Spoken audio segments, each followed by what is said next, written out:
Ce discours va faire trembler les certitudes. Sergueï Lavrov, le chef de la diplomatie russe, ne mâche pas ses mots. Dans cette intervention cinglante, il démonte point par point l'hypocrisie de l'Occident. Promesses de sécurité trahies, expansion militaire de l'OTAN et rejet systématique du dialogue. Pour Moscou, l'Europe n'est plus souveraine. Elle obéit à des intérêts étrangers, au détriment de la paix. Mais ce discours va plus loin qu'une simple critique. C'est un signal d'alarme, un rappel brutal que le monde est au bord du basculement. Lavrov parle ici sans filtre, sans détour. Écoutez bien chaque mot. Ce que Lavrov dénonce aujourd'hui, ce sont les racines mêmes du chaos mondial. Eh bien, je pense que si les chefs d'État peuvent être de véritables rockstars, alors il n'y a rien de mal à ce que les diplomates soient ce qu'ils sont. Et si cela plaît aux gens, si les gens trouvent ça amusant, eh bien soit. Comme on dit, la preuve est dans le pudding. La salle est pleine. L'année prochaine, on devrait peut-être demander le théâtre antique d'Aspando, à environ 14 km d'ici. Il peut accueillir 14 000 personnes, je crois. Quoi qu'il en soit, l'année dernière, j'ai eu le privilège et l'honneur de partager la même scène que vous. Et l'un des points que vous avez essayé de souligner était la montée d'un monde multipolaire. 12 mois plus tard, comment évaluez-vous l'état actuel de cette transition, et pensez-vous que cette trajectoire a répondu aux attentes de votre pays? Eh bien, je pense que cette tendance s'est encore renforcée. De plus en plus de pays, grands, moyens, petits, souhaitent avoir leur mot à dire dans les affaires mondiales, en pleine conformité avec la Charte des Nations Unies, qui affirme que l'ONU repose sur l'égalité souveraine des États.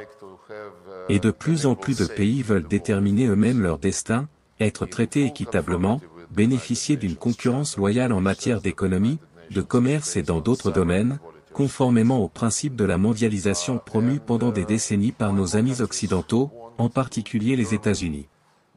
Et dès lors que tout le monde a été convaincu, la mondialisation s'est arrêtée. Ce que nous observons, c'est la fragmentation de l'économie mondiale. C'est une période d'incertitude, je dirais. Personne ne sait comment va évoluer la situation du commerce mondial et des investissements. Enfin, je ne dirais pas qu'il y aura une fin, mais plutôt une évolution constante, avec de nouveaux rebondissements. Mais, d'une manière générale, la multipolarité progresse, sans aucun doute. Et ce ne sont pas seulement les grands pays comme la Chine, l'Inde, le Brésil, la Turquie, l'Indonésie, l'Égypte, l'Afrique du Sud, beaucoup d'autres aussi. Ils estiment qu'ils méritent d'avoir leur mot à dire dans les affaires mondiales. Par conséquent, la multipolarité représente une opportunité de concrétiser les principes de la Charte des Nations Unies. Parce qu'auparavant, pendant cette période de mondialisation, en particulier pendant la guerre froide, l'égalité souveraine des États n'a jamais été respectée par nos collègues occidentaux. Si vous analysez rétrospectivement l'histoire depuis la Seconde Guerre mondiale et la création de l'ONU, il n'y a jamais eu de conflit dans lequel les dirigeants occidentaux ont traité les parties en conflit comme des égaux. Et je comprends que cela puisse paraître idéaliste, et peut-être que cette égalité ne verra jamais pleinement le jour. Mais les principes de la Charte, tels que rédigés par les pères fondateurs, prévoyaient déjà la multipolarité. Tout comme ils prévoyaient le respect des droits humains, le respect du droit des peuples à déterminer eux-mêmes leur destin. Et cela aussi est en hausse. Les exemples sont nombreux. Et il est très important de souligner que dans notre vision de la multipolarité, telle que nous la promouvons avec nos partenaires de l'Organisation de coopération de Shanghai, des BRIC, et de l'Union économique eurasiatique, cette multipolarité n'exclut pas l'Occident. Elle inclut tout le monde, comme la Charte nous y invite. Je ne vois aucune raison pour laquelle la Chine et les États-Unis ne pourraient pas entretenir de bonnes relations, ou pourquoi la Russie et les États-Unis ne pourraient pas en avoir également. Tout le monde devrait être traité avec respect, dans la reconnaissance des intérêts nationaux de chacun. J'ai eu des échanges avec des membres de l'administration américaine, et j'ai apprécié le message qu'ils véhiculaient. Je ne cite pas textuellement, mais en substance, le message était que la politique étrangère des États-Unis est fondée sur les intérêts nationaux des États-Unis. En même temps, les États-Unis reconnaissent que d'autres pays ont également leurs intérêts nationaux. Ces intérêts ne coïncideront jamais totalement, peut-être même pas la moitié. Mais quand ces intérêts, en particulier ceux des grandes puissances, coïncident, il est essentiel de les concrétiser en projets économiques, logistiques ou autres, mutuellement bénéfiques. Quand ces intérêts se contredisent, c'est la responsabilité et le devoir des pays, surtout des grandes puissances, de faire en sorte que ces divergences ne dégénèrent pas en confrontation, en particulier en confrontation armée. Et cela, nous le soutenons pleinement. Nous avons toujours agi de cette manière au cours de notre histoire. Concernant la multipolarité dans notre région, les questions de sécurité après la Seconde Guerre mondiale ont été traitées selon une logique euro-atlantique. L'OTAN, bien sûr. L'UE est européenne par essence, mais récemment, l'Union européenne a signé un accord avec l'OTAN. Je ne sais plus si c'était un traité ou un accord, mais l'UE fait désormais clairement partie des politiques euro-atlantiques. Cela inclut la mise à disposition de son territoire pour les plans d'expansion de l'OTAN vers l'Est, le Sud, voire ailleurs. L'OSCE a été créée comme une structure euro-atlantique. Et toutes ces constructions euro-atlantiques ont, selon moi, échoué. Elles ont échoué à consolider la sécurité et la stabilité. Ce qu'elles ont réussi à faire, en revanche, c'est à attiser les tensions et à remilitariser l'Europe, y compris l'Allemagne, malgré une dégradation de la situation économique et sociale. Mais tous les efforts de cette communauté euro-atlantique se concentrent désormais sur la préparation d'une nouvelle guerre. Et l'Allemagne, avec la France et le Royaume-Uni, est en tête de ce mouvement. Si vous regardez le monde aujourd'hui, notamment l'Afrique, partout, il y a des organisations sous-régionales, nombreuses. L'Organisation des États turcs ici, l'Union économique eurasiatique, l'ASEAN, l'Organisation de coopération de Shanghai. Il en existe aussi beaucoup en Afrique, et en Amérique latine.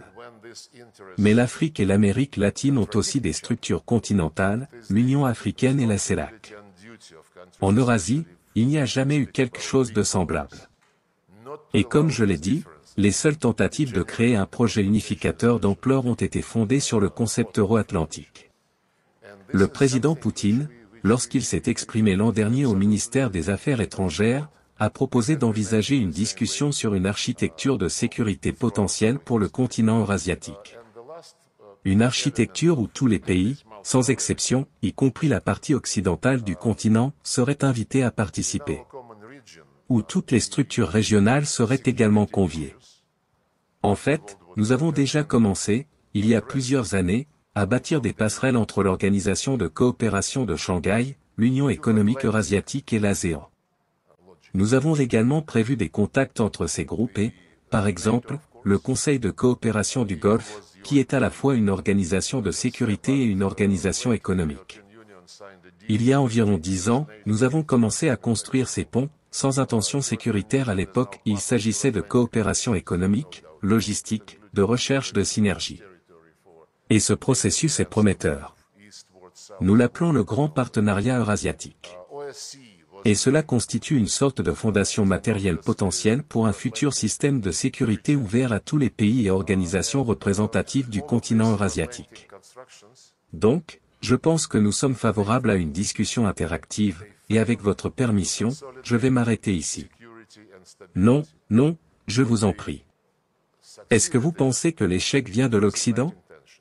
Certaines des institutions mises en place après la Seconde Guerre mondiale, que vous venez de qualifier d'échec, et le fait que vous évoquiez un partenariat eurasiatique, est-ce que, d'un point de vue stratégique et militaire mis à part, cela représente une réussite au XXIe siècle ? Non. On ne peut pas l'appeler un succès quelque chose qui n'en est encore qu'à l'état d'idée. Mais ce processus d'analyse de la situation est basé sur l'échec du modèle de sécurité euro-atlantique.